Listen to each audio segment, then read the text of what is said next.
Pakistan terrorism ಅಥವಾ ಉಗ್ರ ಕೃತ್ಯಗಳು ಅಂತ ಅಂದರೆ ತಟ್ಟಂತ ನೆನಪಾಗೋದು ಪಾಕಿಸ್ತಾನದ ಹೆಸರು. ಆದರೆ ಈ ಪಾಕಿಸ್ತಾನ ಸುಮ್ಮನೆ ಅಂತೂ ಕೂರೋದಿಲ್ಲ, ಒಳಗೊಳಗೆ ಸಂಚನ್ನ ರೂಪಿಸುತ್ತೆ. ಹಾಗೆ ನಾವು ನೋಡಿದ್ವಿ ಇತ್ತೀಚೆಗಷ್ಟೇ RSS ಕಚೇರಿ ಮೇಲೆ ರಾಂಚಿಯಲ್ಲಿ ದಾಳಿ ಆಗುತ್ತೆ, ಅದಾದಮೇಲೆ ಅವರನ್ನು ಅರೆಸ್ಟ್ ಮಾಡ್ತಾರೆ. ಆಮೇಲೆ ಒಂದಷ್ಟು ವಿಚಾರಗಳು, ಸ್ಫೋಟಕ ವಿಚಾರಗಳು ಬಯಲಾಗ್ತಾ ಹೋಗುತ್ತೆ. ಈ ಪಾಕಿಸ್ತಾನ ಏನಿದೆ, ಪಾಕಿಸ್ತಾನದ ಗುಪ್ತಚರ ಸಂಸ್ಥೆ ISI ಅಂತ ಏನು ನಾವು ಕರಿತೀವಿ, ಈ ಒಂದು ಹೊಸ ಪ್ಲ್ಯಾನನ್ನು ಮಾಡೋದಕ್ಕೆ ಮುಂದಾಗಿದೆ. ಇಷ್ಟು ದಿನ ಯಾವ ರೀತಿ ಇತ್ತು, ಬಾರ್ಡರ್ಸ್ಗಳಲ್ಲಿ ಅಲ್ಲಿ ಪಾಕಿಸ್ತಾನ ಪೋಷಣೆ ಮಾಡಿರುವಂತಹ ಉಗ್ರರು ನುಸುಳ್ಕೊಂಡು ಒಳಗಡೆ ಬಂದು ಇಲ್ಲಿ ಅವರ ಮೇಲೆ ಅಟ್ಯಾಕ್ ಮಾಡ್ತಾ ಇದ್ರು. ನಾವು ಇತ್ತೀಚೆಗಷ್ಟೇ ಪಹಲ್ಗಾಮ್ ದಾಳಿಯನ್ನು ಕೂಡ ನೋಡಿದ್ವಿ. ಆದರೆ ಈಗ ಗಡಿಯಲ್ಲಿ ಸ್ವಲ್ಪ ಸೆಕ್ಯೂರಿಟಿ ಎಲ್ಲ ಟೈಟ್ ಆಗಿದೆ, ಹೀಗಾಗಿ ಅವರು ಒಳಗಡೆ ಬರೋದಕ್ಕೆ ಸಾಧ್ಯ ಆಗ್ತಾ ಇಲ್ಲ. ಈ ಕಾರಣದಿಂದ ಹೊಸ ಮಾಸ್ಟರ್ ಪ್ಲಾನ್ ಮಾಡಿದ್ದಾರೆ. ಯಾವ ರೀತಿ, ಈಗ ಆಲ್ರೆಡಿ ಏನೋ ಒಂದು ಸಣ್ಣ ಪುಟ್ಟ ಅಪರಾಧಗಳನ್ನು ಮಾಡಿ ಜೈಲು ಸೇರಿರ್ತಾರೆ ಅಥವಾ ಗ್ಯಾಂಗ್ಸ್ಟರ್ಸ್ಗಳಾಗಿ ಗುರುತಿಸ್ಕೊಂಡಿರ್ತಾರೆ. ಅಂಥವ್ರನ್ನ ಇವರು ಸೋಷಿಯಲ್ ಮೀಡಿಯಾದಲ್ಲಿ ಹುಡುಕಿ ಅವರಿಗೆ ಆಮಿಷಗಳನ್ನು ಒಡ್ಡೋದು, ಮುಖ್ಯವಾಗಿ ಹಣದ ಆಮಿಷ ಆಗಿರ್ಬೋದು ಅಥವಾ ಬೇರೆ ರೀತಿಯ ಆಮಿಷಗಳನ್ನು ಒಡ್ಡಿ ಅವರಿಗೆ ಟ್ರೈನಿಂಗ್ ಕೊಟ್ಟು ತಮ್ಮ ದೇಶದ ವಿರುದ್ಧವೇ ಕೆಲಸ ಮಾಡುವಂತೆ ಅವರನ್ನು ಪ್ರೇರೇಪಿಸೋದು. ಈ ರೀತಿ ಒಂದು ಕೆಟ್ಟ ಕೆಲಸಕ್ಕೆ ಪಾಕಿಸ್ತಾನ ಮುಂದಾಗಿದೆ. ಇದರ ಜೊತೆಗೆ ನಾವು ಆಗಲೇ ಹೇಳಿದೆ, ರಾಂಚಿಯಲ್ಲಿ ನಡೆದಂಥ ಒಂದು RSS ಕಚೇರಿ ಮೇಲೆ ಅಟ್ಯಾಕ್ ಏನಿತ್ತು, ಯಾವಾಗ ಅವರನ್ನು ಅರೆಸ್ಟ್ ಮಾಡ್ತಾರೆ ಆರೋಪಿಗಳನ್ನು ಅಥವಾ ಆ ಉಗ್ರರನ್ನು ಅಂತಲೇ ಕರಿಬೋದು, ಅವರನ್ನು ಅರೆಸ್ಟ್ ಮಾಡಿದಾಗ ಒಂದಷ್ಟು ವಿಚಾರಗಳನ್ನು ಅವರು ಹೇಳ್ತಾರೆ. ಇನ್ನೂ ಭಯಾನಕ ಸ್ಫೋಟ ನಡೆಸೋದಕ್ಕೆ ಅವರು ಪ್ಲ್ಯಾನ್ ಮಾಡ್ಕೊಂಡಿದ್ರಂತೆ. ಫಸ್ಟ್ ಆಫ್ ಆಲ್ ಈ ಆಪರೇಷನ್ UP, ಈ ರೀತಿ ಒಂದಷ್ಟು ವಿಚಾರಗಳು ಅಥವಾ ಈ ಅಯೋಧ್ಯೆನೇ ಮುಖ್ಯವಾಗಿ ಟಾರ್ಗೆಟ್ ಮಾಡ್ತಾ ಇದ್ದಾರೆ. ಅಂದರೆ ಹಿಂದೂ ಧಾರ್ಮಿಕ ಕ್ಷೇತ್ರಗಳನ್ನು ಟಾರ್ಗೆಟ್ ಮಾಡೋದು, ಅಲ್ಲೆಲ್ಲ ಬ್ಲಾಸ್ಟ್ ಮಾಡಬೇಕು ಎನ್ನುವಂಥ ವಿಚಾರಗಳನ್ನು ಇವರು ಡಿಸೈಡ್ ಮಾಡ್ಕೊಂಡಿದ್ರಂತೆ. ಬಟ್ ಅವ್ರ ಪ್ಲ್ಯಾನ್ ಎಲ್ಲ ಫ್ಲಾಪ್ ಆಗಿದೆ. ಈ ಹಿಂದೆ ನಾವು ಡೆಲ್ಲಿಲಿ ಒಂದು ಕಾರ್ ಒಳಗಡೆ ಬಾಂಬ್ ಬ್ಲಾಸ್ಟ್ ಆಗುತ್ತೆ, ಆಗಲೂ ಆತನನ್ನು ವಿಚಾರಣೆ ನಡೆಸಿದಾಗ ಆತನೂ ಕೂಡ ಬಾಯಿ ಬಿಟ್ಟಿದ್ದಾರೆ.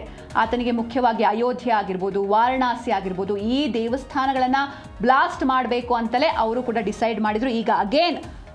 ಈಗಲೂ ಅದೇ ವಿಚಾರಗಳು ಹೊರಗಡೆ ಬರ್ತಾ ಇದೆ. ಹಾಗೆ ಭಾರತದಲ್ಲಿ ಇರುವಂಥ ಈ ಗ್ಯಾಂಗ್ಸ್ಟರ್ಗಳು, ಅಪರಾಧಿಗಳನ್ನು ಕರ್ಕೊಂಡು ಬಂದು ಅವರಿಗೆ ಟ್ರೈನ್ ಅಪ್ ಮಾಡಿ ಆಪರೇಷನ್ UPಗೆ ಸಂಚನ್ನ ರೂಪಿಸಿದೆ. ಈ ಬಗ್ಗೆ ನಾವು ಮಾತಾಡ್ತಾ ಹೋಗೋಣ, ಗ್ಯಾಂಗ್ಸ್ಟರ್ ಆಪರೇಟಿವ್ ಮಾದರಿಯ ಸಂಚಿನ ಬಗ್ಗೆ. ISIನ ಆಪರೇಷನ್ UP ಇದೀಗ ಬಯಲಾಗಿದೆ. ರಾಂಚಿಯ RSS ಕಚೇರಿ ದಾಳಿ ಬೆನ್ನತ್ತಿದಾಗ ಆಪರೇಷನ್ UPಯ ಒಂದು ಸುಳಿವು ಕೂಡ ಸಿಕ್ಕಿದೆ. ಪಾಕಿಸ್ತಾನದ ISI ಭಾರತದ ವಿರುದ್ಧ ಆಪರೇಷನ್ UP ಹಾಗೆ ಆಪರೇಷನ್ ಪಂಜಾಬ್ ಎನ್ನುವಂಥ 2 ಅಪಾಯಕಾರಿ ಮಿಷನ್ಗಳನ್ನು ಸ್ಟಾರ್ಟ್ ಮಾಡಿರೋದು ಬೆಳಕಿಗೆ ಬಂದಿದೆ. ಜಾರ್ಖಂಡ್ನ ರಾಂಚಿಯಲ್ಲಿರುವಂತಹ RSS ಕಚೇರಿ ಮೇಲೆ ಪೆಟ್ರೋಲ್ ಬಾಂಬ್ ದಾಳಿನ ಇಬ್ಬರು ನಡೆಸಿದ್ರು. ವಿಡಿಯೋದಲ್ಲಿ ನೀವೆಲ್ಲ ನೋಡಿರ್ತೀರ ಟಿವಿನಲ್ಲಿ. ಒಬ್ಬ ಅಮನ್ ಅನ್ಸಾರಿ ಹಾಗೆ ಇನ್ನೊಬ್ಬ ಸೈಫ್ ಅನ್ಸಾರಿ ಅಂತ. ಈ ಇಬ್ಬರು ಆರೋಪಿಗಳನ್ನು ಕೋಡರ್ಮಾದಲ್ಲಿ ಅರೆಸ್ಟ್ ಮಾಡಿ ಅವರನ್ನ ವಿಚಾರಣೆ ನಡೆಸಿದಾಗ ಆ ಸಂಚು ಕೂಡ ಬಯಲಾಗಿದೆ. ರೈಲಿನಲ್ಲಿ ಲಕ್ನೋಗೆ ಹೊರಟಿದ್ದ ಇಬ್ಬರು ISI ಏಜೆಂಟರಿಂದ ಆಘಾತಕಾರಿ ಒಂದು ಸತ್ಯ ಕೂಡ ಹೊರಬಂದಿದೆ. ನೀವು ಕೂಡ ಅವರ ಫೋಟೋಗಳನ್ನು, CCTV ಫುಟೇಜ್ನ ನೋಡ್ತಾ ಇದ್ದೀರಾ. ಅವತ್ತು ಪೆಟ್ರೋಲ್ ಬಾಂಬ್ ಹಾಕಿದಾಗ ಬಂದಿರುವಂಥ ಫುಟೇಜ್ ಅದು. ಏನು ಆಘಾತಕಾರಿ ಸತ್ಯ ಅಂತ ಅಂದರೆ, ದುಬೈ ಹ್ಯಾಂಡ್ಲರ್ಗಳ ಸೂಚನೆಯಂತೆ UPಯಲ್ಲಿ ಇವರು ಒಂದು ವಿಧ್ವಂಸಕ ಕೃತ್ಯಕ್ಕೆ ಸಂಚನ್ನ ರೂಪಿಸಿದ್ರು. ಹಾಗೆ ಲಕ್ನೋದಲ್ಲಿ ISI ಸ್ಲೀಪರ್ ಸೆಲ್ಗಳ ಸೀಕ್ರೆಟ್ ಮೀಟಿಂಗ್ ಕೂಡ ನಡೀಬೇಕಿತ್ತು. ಹೀಗಾಗಿ ಇವರು ಟ್ರೈನಲ್ಲಿ ಹೋಗ್ತಾ ಇದ್ರು ಲಕ್ನೋಗೆ. ಅಲ್ಲಿ ಲಕ್ನೋ ತಲುಪಿ ಅಲ್ಲಿನ ಸ್ಲೀಪರ್ ಸೆಲ್ ಸದಸ್ಯರನ್ನ ಭೇಟಿಯಾಗಿ ಉತ್ತರ ಪ್ರದೇಶದ ಪ್ರಮುಖ ಸ್ಥಳಗಳ ಮೇಲೆ ದಾಳಿಯನ್ನು ನಡೆಸೋದಕ್ಕೆ ಆದೇಶ ಪಡಿತಾ ಇದ್ರು ಅನ್ನೋದು ತನಿಖೆಯಲ್ಲಿ ದೃಢಪಟ್ಟಿದೆ. ಅಂದರೆ ಅಲ್ಲಿ ಹೋಗಿ ಮೀಟಿಂಗ್ ನಡೆಸ್ತಾ ಇದ್ರು, ಯಾವ ರೀತಿ ಆಗಬೇಕು ಅಟ್ಯಾಕು, ಏನು ಎತ್ತ ಪ್ಲ್ಯಾನ್ ಮಾಡೋದಕ್ಕೆ ಮುಂದಾಗಿದ್ರು. ಆದರೆ ಅಷ್ಟರೊಳಗೇನೆ ಈ ಉಗ್ರರ ಸಂಚುಗಳು ಬಯಲಾಗಿದೆ, ಅರೆಸ್ಟ್ ಆಗಿದ್ದಾರೆ. ಹಾಗಾದರೆ ಆಪರೇಷನ್ UP, ಆಪರೇಷನ್ ಪಂಜಾಬ್ ಅಂತ ನಾನು ಹೇಳಿದೆ, ಈ 2 ಒಂದಿಷ್ಟು ಆಘಾತಕಾರಿ ವಿಷಯಗಳು ಗೊತ್ತಾಗಿದೆ. ಹಾಗಾದರೆ ಅಯೋಧ್ಯೆ ರಾಮ ಮಂದಿರನೇ ಟಾರ್ಗೆಟ್ ಇವರಿಗೆ. ಈ ಹಿಂದೆಯೂ ಅಟ್ಯಾಕ್ ಆದಾಗ ಈ ವಿಚಾರ ಬಂದಿತ್ತು, ರಾಮ ಮಂದಿರನೇ ಟಾರ್ಗೆಟ್ ಅಂತ. ಈಗಲೂ ಕೂಡ ಅದೇ ಆಘಾತಕಾರಿ ವಿಷಯ ಬೆಳಕಿಗೆ ಬರ್ತಾ ಇದೆ.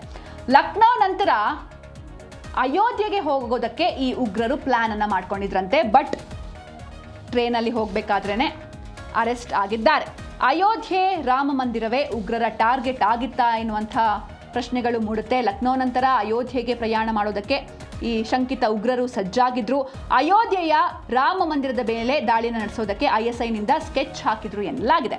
ಹಾಗೆ ಭದ್ರತಾ ಸಂಸ್ಥೆಗಳ ಪ್ರಕಾರ ಆಪರೇಷನ್ UP ಅಡಿಯಲ್ಲಿ ಅಯೋಧ್ಯೆ ರಾಮ ಮಂದಿರ ಉಗ್ರರ ಪ್ರಮುಖ ಗುರಿಯಾಗುವಂತಹ ಸಾಧ್ಯತೆ ಇದ್ದು, ವಿಚಾರಣೆ ವೇಳೆ ಆರೋಪಿಗಳು ಲಕ್ನೋದಲ್ಲಿ ತಮಗೆ ದೊಡ್ಡ ಕಾರ್ಯವೊಂದನ್ನು ನಿಯೋಜಿಸುವ ಬಗ್ಗೆ ಹ್ಯಾಂಡ್ಲರ್ ಮಾಹಿತಿ ನೀಡಿದ್ದಾಗಿ ಒಪ್ಕೊಂಡಿದ್ದಾರೆ. ಆದರೆ ಏನು ಎತ್ತ ಅಂತ ಅವ್ರು ನೀಟಾಗಿ ಹೇಳಿಲ್ಲ, ಬಟ್ ಒಂದು ಟಾಸ್ಕ್ ಅಂತೂ ನಮಗೆ ಕೊಡ್ತಾ ಇದ್ರು ಅಂತ ಹೇಳಿದ್ದಾರೆ. ಈಗಾಗಲೇ ದೊಡ್ಡ ಮಟ್ಟದ ಸ್ಫೋಟ ಅಥವಾ ಗುಂಡಿನ ದಾಳಿ ನಡೆಸೋದಕ್ಕೆ ISIನಿಂದ ಟ್ರೈನಿಂಗ್ನ ಪಡೆದಿದ್ರು ಈ ಉಗ್ರರು. ಲಕ್ನೋ ಆರ್ಮಿ ಕ್ಯಾಂಟೀನ್ ಹಾಗೆ ಪ್ರಯಾಗ್ರಾಜ್ ವಾಯುನೆಲೆಯ ರಹಸ್ಯ ವಿಡಿಯೋಗಳನ್ನು ಕಲೆಕ್ಟ್ ಮಾಡಿ ಇವರು ಪಾಕಿಸ್ತಾನಕ್ಕೆ ಕಳಿಸ್ತಾ ಇದ್ರಂತೆ. ಅದು ಕೂಡ ATS ತನಿಖೆಯಲ್ಲಿ ಪತ್ತೆಯಾಗಿದೆ. ಹಾಗೆ ಇನ್ನೊಂದು ಆಘಾತಕಾರಿ ವಿಚಾರ ಅಂದರೆ, ನಾನು ಸ್ಟಾರ್ಟಿಂಗಲ್ಲೇ ಹೇಳಿದೆ, ಅಲ್ಲಿ ಬೆಳೆಸಿರುವಂಥ ಟ್ರೈನ್ ಅಪ್ ಮಾಡಿರುವಂಥ ಪಾಕಿಸ್ತಾನದಲ್ಲಿ ಪೋಷಣೆ ಮಾಡಿರುವಂಥ ಉಗ್ರರು ಬಂದಿಲ್ಲ ಅಟ್ಯಾಕ್ ಮಾಡೋದಿಲ್ಲ, ಬದಲಿಗೆ ನಮ್ಮ ದೇಶದ ಜನರೇ ಸಣ್ಣ ಪುಟ್ಟ ಅಪರಾಧ ಮಾಡಿ ಅಥವಾ ಗ್ಯಾಂಗ್ಸ್ಟರ್ಗಳಾಗಿ ಯಾರು ಗುರುತಿಸಿಕೊಂಡಿರ್ತಾರೆ ಅವರನ್ನ ಮೋಲ್ಡ್ ಮಾಡೋದಕ್ಕೆ ಅಥವಾ ಉಗ್ರರಾಗಿ ಕನ್ವರ್ಟ್ ಮಾಡೋದಕ್ಕೆ ಪಾಕಿಸ್ತಾನ ಹೊರಡ್ತಾ ಇದೆ. ISIನ ಹೊಸ ಗ್ಯಾಂಗ್ಸ್ಟರ್ ಆಪರೇಟಿವ್ ಮಾಡೆಲ್ ಇದು. ಯಾವ ರೀತಿ ಇದು ನಡೆಯುತ್ತೆ? ಇದು ISIನ ಹೊಸ ಗ್ಯಾಂಗ್ಸ್ಟರ್ ಆಪರೇಟಿವ್ ಮಾಡೆಲ್. ಗಡಿ ಭದ್ರತೆ ಟಫ್ ಆಗಿದೆ, ಅಷ್ಟು ಈಸಿ ಅಲ್ಲ ಈಗ ಒಳಗಡೆ ಬರೋದು ಭಾರತದ ಒಳಗಡೆ. ಹೀಗಾಗಿ ಉಗ್ರರ ಬದಲಿಗೆ ಇಲ್ಲಿರುವಂತಹ ಸ್ಥಳೀಯ ಅಪರಾಧಿಗಳನ್ನೇ ISI ಬಳಸಿಕೊಳ್ತಾ ಇದೆ. ಈಗ ಗ್ಯಾಂಗ್ಸ್ಟರ್ ಆಪರೇಟಿವ್ ಅನ್ನುವಂಥ ಒಂದು ಹೊಸ ಮಾದರಿಯನ್ನು ಅನುಸರಿಸ್ತಾ ಇದೆ. ಅಂದರೆ ಭಾರತದೊಳಗಿನ ಸಣ್ಣ ಪುಟ್ಟ ಗ್ಯಾಂಗ್ಸ್ಟರ್ಗಳು ಮತ್ತು ಯುವಕರನ್ನ, ಈಗ ನಿರುದ್ಯೋಗ ಅದು ಇದು ಸಮಸ್ಯೆ ಇರುತ್ತೆ, ದುಡ್ಡು ಬೇಕಾಗಿರುತ್ತೆ ಜೀವನ ನಡೆಸೋದಕ್ಕೆ, ಅಂಥವ್ರನ್ನ ಇನ್ಸ್ಟಾಗ್ರಾಮ್ ಹಾಗೂ ಸೋಷಿಯಲ್ ಮೀಡಿಯಾ ಮೂಲಕ ಸಂಪರ್ಕಿಸಿ ತನ್ನ ಜಾಲಕ್ಕೆ ಅಟ್ರಾಕ್ಟ್ ಮಾಡಲಾಗ್ತಾ ಇದೆ. ಹಣದ ಆಮಿಷವನ್ನು ಒಡ್ಡಿ ಯುವಕರನ್ನ ಉಗ್ರರನ್ನಾಗಿ ಚೇಂಜ್ ಮಾಡ್ತಾ ಇರುವಂಥ ಹ್ಯಾಂಡ್ಲರ್ ರಾಣಾ ಸಾಹೇಬ್ ಹಾಗೆ ತೆಹರಿಕ್ ಎ ತಾಲಿಬಾನ್ ಹಿಂದೂಸ್ತಾನ್ ಹೆಸರಲ್ಲಿ ಹೊಸ ಸಂಘಟನೆ ಕಟ್ಟೋದಕ್ಕೆ ಯತ್ನಿಸ್ತಾ ಇದ್ದಾನೆ. ಈ ಜಾಲದ ಮೂಲಕ ಪಾಕಿಸ್ತಾನಿ ಏಜೆಂಟರು ಡ್ರೋನ್ ಮೂಲಕ ಪಿಸ್ತೂಲ್ ಹಾಗೆ ಹೆರಾಯಿನ್ ಅಂದರೆ ಈ ಬ್ರೌನ್ ಶುಗರ್ ಇದನ್ನು ಸಪ್ಲೈ ಮಾಡಿ ಹಾಗೆ ಡ್ರೋನ್ ಮೂಲಕನೇ ಇವರು ಶಸ್ತ್ರಾಸ್ತ್ರಗಳನ್ನು ತಲುಪಿಸಿ ದಾಳಿಗೆ ಪ್ರಚೋದನೆಯನ್ನು ನೀಡ್ತಾ ಇದ್ದಾರೆ ಎನ್ನುವಂಥ ಒಂದು ಆಘಾತಕಾರಿ ವಿಷಯ ಬೆಳಕಿಗೆ ಬಂದಿದೆ. ಹಾಗೆ RSS ಕಚೇರಿ ಮೇಲೆ ದಾಳಿ ಆಯಿತು, ನಾನು ಸ್ಟಾರ್ಟಿಂಗಲ್ಲೇ ಉಲ್ಲೇಖಿಸಿದೆ.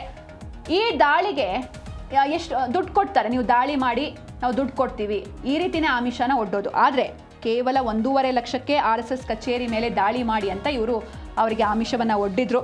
ದಾಳಿ ನಡೆಸೋದಕ್ಕೆ 1.5 ಲಕ್ಷ ರೂಪಾಯಿಗೆ ISI ಜೊತೆ ರಕ್ತಸಿಕ್ತ ಒಪ್ಪಂದವನ್ನು ಕೂಡ ಇವರು ಮಾಡಿಕೊಂಡಿದ್ರು. ರಾಂಚಿಯ RSS ಕಚೇರಿ ಮೇಲೆ ದಾಳಿ ನಡೆಸೋದಕ್ಕೆ ಕೇವಲ 1.5 ಲಕ್ಷ ರೂಪಾಯಿಗೆ ISI ಜೊತೆ ರಕ್ತಸಿಕ್ತ ಒಪ್ಪಂದ ಮಾಡಿಕೊಳ್ಳಲಾಗಿತ್ತು ಎನ್ನುವಂಥ ಒಂದು ಆಘಾತಕಾರಿ ವಿಷಯ ಕೂಡ ಬೆಳಕಿಗೆ ಬಂದಿದೆ. ಈ ಡೀಲ್ನಲ್ಲಿ QR ಸ್ಕ್ಯಾನರ್ ಮೂಲಕ 10,000 ರೂಪಾಯಿಯನ್ನು ಅಡ್ವಾನ್ಸ್ ಆಗಿ ಡಿಜಿಟಲ್ ರೂಪದಲ್ಲೇ ಪೇಮೆಂಟ್ ಆಗಿದೆ. ಆಮೇಲೆ ಈ ದಾಳಿಯ ವಿಡಿಯೋ ತೋರಿಸ್ಬೇಕು ಪ್ರೂಫಿಗೆ, ಈ ರೀತಿ ನಾವು ದಾಳಿ ಮಾಡಿದ್ದೀವಿ ಅಂತ, ಅದನ್ನು ತೋರಿಸಿ ಹವಾಲಾ ಮೂಲಕ ಬಾಕಿ ಹಣವನ್ನು ಪಡೆಯೋದಕ್ಕೆ ಸಂಚನ್ನು ರೂಪಿಸಲಾಗಿತ್ತು. ವಾಟ್ಸ್ಆ್ಯಪ್ ಮತ್ತು ಬೊಟೆಮ್ ಎನ್ನುವಂಥ ಆ್ಯಪ್ಗಳ ಮೂಲಕ ಪಾಕಿಸ್ತಾನದ ಜೊತೆ ಲಿಂಕ್ ಇಟ್ಕೊಂಡಿದ್ದ ಈ ಆರೋಪಿಗಳ ಮೊಬೈಲ್ನಲ್ಲಿ ಆಡಿಯೋ ಫೈಲ್ ಕೂಡ ಒಂದು ಪತ್ತೆಯಾಗಿದ್ದು, ಇದು ಮುಂಬರುವ ದಿನಗಳಲ್ಲಿ ಉತ್ತರ ಪ್ರದೇಶದ ಮೇಲೆ ನಡೆಯಲಿರುವ ಭವಿಷ್ಯದ ದೊಡ್ಡ ಕಾರ್ಯ ಅಥವಾ ಒಂದು ದೊಡ್ಡ ದಾಳಿಯ ಬಗ್ಗೆ ಸ್ಪಷ್ಟ ಸೂಚನೆಯನ್ನು ನೀಡ್ತಾ ಇದೆ. ಆದರೆ ನಮ್ಮ ದೇಶ ಅಲರ್ಟ್ ಆಗಿದೆ. ಹೀಗಾಗಿ ಈ ಉಗ್ರರನ್ನು ಸದೆಬಡಿಯೋದಕ್ಕೆ ರೆಡಿ ಇದೆ ನಮ್ಮ ಭಾರತ. NIA ಮತ್ತು ATSನಿಂದ ಮಹಾ ಬೇಟೆ ನಡೆದಿದೆ. ಯಾವ ರೀತಿ ISIನ ಈ ಒಂದು ಅಂತಾರಾಷ್ಟ್ರೀಯ ನೆಟ್ವರ್ಕ್ನ ಕಂಪ್ಲೀಟ್ ಆಗಿ ಧ್ವಂಸ ಮಾಡಬೇಕು ಅಂತ ರಾಷ್ಟ್ರೀಯ ತನಿಖಾ ಸಂಸ್ಥೆ ಅಂದರೆ NIA ಏನಿದೆ ಹಾಗೆ UP ATS ಏನಿದೆ ಎರಡೂ ಕೂಡ ಜಂಟಿ ಕಾರ್ಯಾಚರಣೆಯನ್ನು ಸ್ಟಾರ್ಟ್ ಮಾಡಿದೆ. ಉತ್ತರ ಪ್ರದೇಶ, ಜಾರ್ಖಂಡ್ ಸೇರಿದಂತೆ 4 ರಾಜ್ಯಗಳ 12 ಕಡೆಗಳಲ್ಲಿ NIA ದಾಳಿಯನ್ನು ನಡೆಸಿದೆ. ಲಕ್ನೋ, ಸಹಾರನ್ಪುರ್ ಸ್ಲೀಪರ್ ಸೆಲ್ಗಳ ಮೇಲೆ STS ಕಣ್ಗಾವಲಿಟ್ಟಿದ್ದು ಹವಾಲಾ ಹಣದ ಮೂಲ ಮತ್ತು ಬ್ಯಾಂಕ್ ಖಾತೆಗಳ ಮೇಲೆ ತನಿಖೆಯನ್ನು ಚುರುಕುಗೊಳಿಸಲಾಗಿದೆ. ರಾಂಚಿ ದಾಳಿಯ ಸ್ಥಳ ಪರಿಶೀಲನೆಯನ್ನು ನಡೆಸಿರುವಂತಹ NIA ತಂಡ ಈ ಪ್ರಕರಣದ ಹಿಂದೆ ಇರುವಂತಹ ಹವಾಲಾ ಲಿಂಕ್ ಏನಿದೆ ಹಾಗೆ ಡಿಜಿಟಲ್ ಪ್ರೂಫ್ಸ್ ಏನಿದೆ ಎಲ್ಲವನ್ನು ಕೂಡ ಕಲೆ ಹಾಕಿದೆ. ಮತ್ತೊಂದು ಕಡೆ ದೆಹಲಿಯ ದೇವಾಲಯಗಳು ಮತ್ತು ಹರಿಯಾಣದ ಸೇನಾ ಶಿಬಿರಗಳ ಮೇಲೆ ದಾಳಿ ನಡೆಸೋದಕ್ಕೆ ಹೊಂಚು ಹಾಕಿದ್ದ 9ಕ್ಕೂ ಹೆಚ್ಚು ಗ್ಯಾಂಗ್ಸ್ಟರ್ಗಳನ್ನು ದೆಹಲಿ ಪೊಲೀಸರು ಆಪರೇಷನ್ ಗ್ಯಾಂಗ್ ಬಸ್ಟ್ 2.0 ಮೂಲಕ ಈಗಾಗಲೇ ಹೆಡೆಮುರಿ ಕಟ್ಟಿದ್ದು, ಭಾರತದ ಆಂತರಿಕ ಭದ್ರತೆಗೆ ಧಕ್ಕೆ ತರೋರ ವಿರುದ್ಧ ಕಠಿಣ ಕ್ರಮ ಕೈಗೊಳ್ಳಲು ಸರ್ಕಾರ ಸಂಪೂರ್ಣವಾಗಿ ಸಜ್ಜಾಗಿದೆ. ಅಂದರೆ ಯಾವುದೇ ರೀತಿ ಇವರು ಪ್ಲ್ಯಾನ್ ಮಾಡಿಕೊಂಡು ಮುಂದುವರೆದ್ರೂ ಕೂಡ ಅದಕ್ಕೆ ಭಾರತ ಕೌಂಟರ್ ಅಟ್ಯಾಕ್ಸ್ನ ಕೊಟ್ಟಿದೆ. ದೊಡ್ಡ ವಿಧ್ವಂಸಕ ಕೃತ್ಯಗಳು ನಡೀಬೇಕಿತ್ತು, ಬಟ್ ಅವೆಲ್ಲವನ್ನೂ ಕೂಡ ಬುಡ ಸಮೇತ ಕಿತ್ತು ಹಾಕುವಲ್ಲಿ ನಮ್ಮ ಭಾರತ ಯಶಸ್ವಿ ಆಗಿದೆ.